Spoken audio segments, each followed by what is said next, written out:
Hello and welcome to the listeners. This is Mahatma Gandhi Letters. An approach to understand Mahatma Gandhi's life through his letters.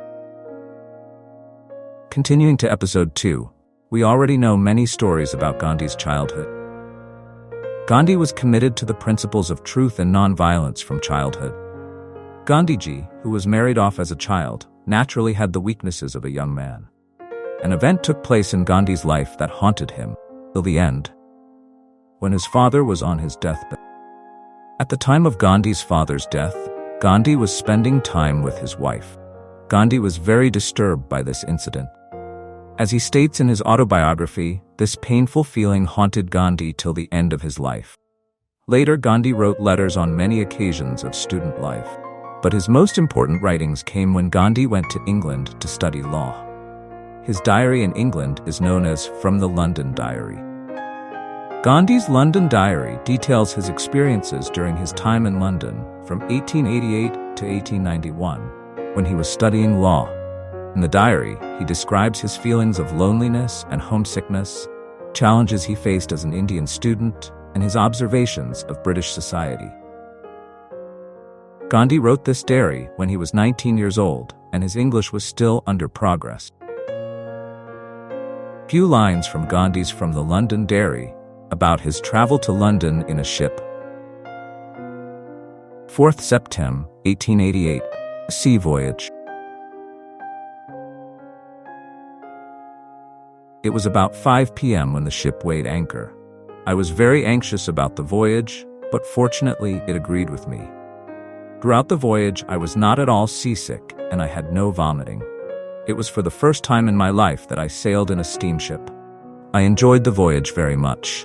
At about 6 o'clock, the dinner bell was rung. The steward asked me to go to the table. But I did not go and ate what I had brought with me. I was very much surprised at the liberty which Mr. Mazmudar took with me on the first night. He spoke to me in such a manner as if we were very old acquaintances. He had no black coat, so I gave him mine for dinner. He went to the table. From that night, I liked him very much. He entrusted his keys to me, and I began to look upon him as my elder brother from that very night. There was one Maratha doctor with us as far as Aden. He, on the whole, looked like a good man. Thus for 2 days I lived upon the sweetmeat and fruits which I had on board with me. Then Mr. Mazmudar made an agreement with some boys on board to cook us food. I would never have been able to make such an agreement. There was one Abdul Majid who was a first-class passenger while we were saloon passengers. We enjoyed our dinner cooked by the boy. Now, something about the steamship. I liked the arrangements of the steamer very much. When we sit in the cabins or saloon, we forget that the cabins and the saloons are a part of the ship. We sometimes do not feel the motion at all. The dexterity of the workmen and the sailors was indeed admirable. There were musical instruments in the steamer. I every now and then played upon the piano.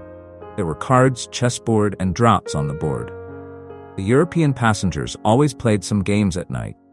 The decks are a great relief to the passengers. You are generally tired of sitting in the cabins. On the decks, you get fresh air. You can mix with and talk with the fellow passengers if you are bold and have got that stuff. The scene of the sea, when the sky is clear, is lovely. On one moonlight night, I was watching the sea. I could see the moon reflected in the water. On account of the waves, the moon appeared as if she were moving here and there. One dark night, when the sky was clear, the stars were reflected in the water. The scene around us was very beautiful at that time. I could not at first imagine what that was. They appeared like so many diamonds, but I knew that a diamond could not float. Then I thought that they must be some insects which can only be seen at night. Amidst these reflections, I looked at the sky and at once found that it was nothing but stars reflected in waters. I laughed at my folly. This reflection of the stars gives us the idea of firework. Fancy yourself to be standing on the story of a bungalow watching the fireworks performed before you. I very often enjoyed this scene.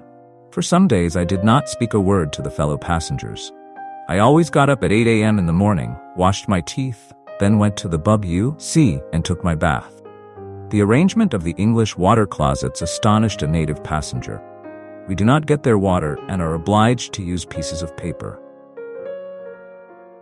Hello, listeners. Thank you for listening to Mahatma Gandhi Letters. In the next episode, we can know Gandhi's feelings when he reached London.